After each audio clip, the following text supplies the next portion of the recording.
ഇപ്പോൾ ആരോഗ്യ വകുപ്പ് മന്ത്രി വീണ ജോർജ് മാധ്യമങ്ങളോട് സംസാരിക്കുകയാണ്. കേൾക്കാം. വാസ്തവത്തിൽ ഈ തെറ്റായ കാര്യങ്ങൾ ദയവായിട്ട് പ്രചരിപ്പിക്കരുത്. നമ്മളിത് കണ്ടല്ലോ, ഒരു അടച്ചിട്ടിരുന്ന ബ്ലോക്കാണ് തകർന്നതെന്ന് വെച്ചാൽ അത് ഇടിഞ്ഞ് വീണത്.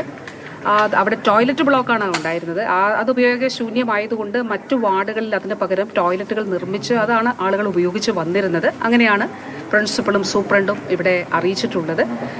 അപ്പോൾ നമ്മുടെ സർജിക്കൽ ബ്ലോക്കിൽ അല്ലെങ്കിൽ ഇപ്പോൾ നിലവിലുള്ള ആ ബ്ലോക്കിനോട് ചേർന്ന് ഏതോ ഘട്ടത്തിൽ നിർമ്മിച്ച ഒരു ടോയ്ലറ്റ് ബ്ലോക്കാണ്.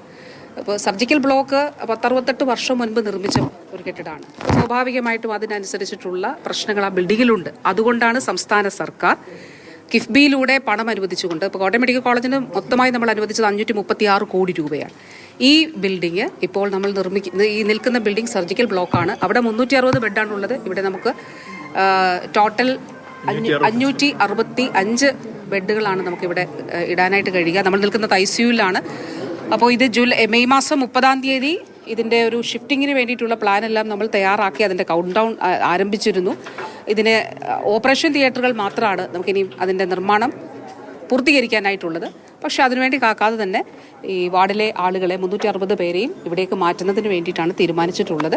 അപ്പോൾ ദയവായിട്ട് തെറ്റായ രീതിയിലുള്ള പ്രചരണങ്ങൾ നടത്തരുത് എന്നുള്ളതാണ് അഭ്യർത്ഥിക്കുന്നത്. ഒരു സുരക്ഷാ ഭീഷണിയും നിലവിലില്ല. ഒരു സുരക്ഷാ ഭീഷണിയും ഇല്ല.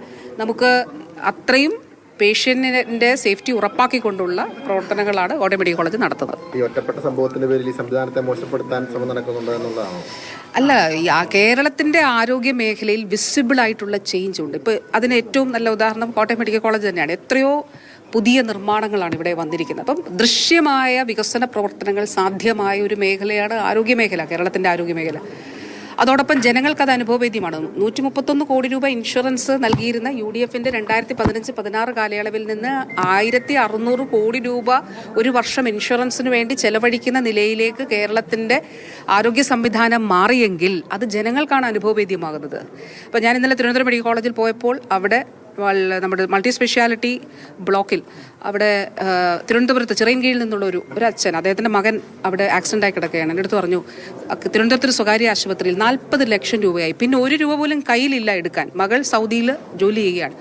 ഇവിടേക്ക് വിളിച്ചു, ഇവിടെ എങ്ങനെയെങ്കിലും ഒരു വെന്റിലേറ്റർ വേണം എന്നുള്ളത്. എന്നിട്ട് ഇന്നലെ അദ്ദേഹം പറഞ്ഞു, ഞാൻ നേരത്തെ ഇവിടേക്ക് കൊണ്ടുവന്നാൽ മതിയായിരുന്നു എന്ന് പറഞ്ഞു. അപ്പോൾ സാധാരണക്കാരുടെ ആശ്രയ കേന്ദ്രമാണ് നമ്മുടെ മെഡിക്കൽ കോളേജുകൾ.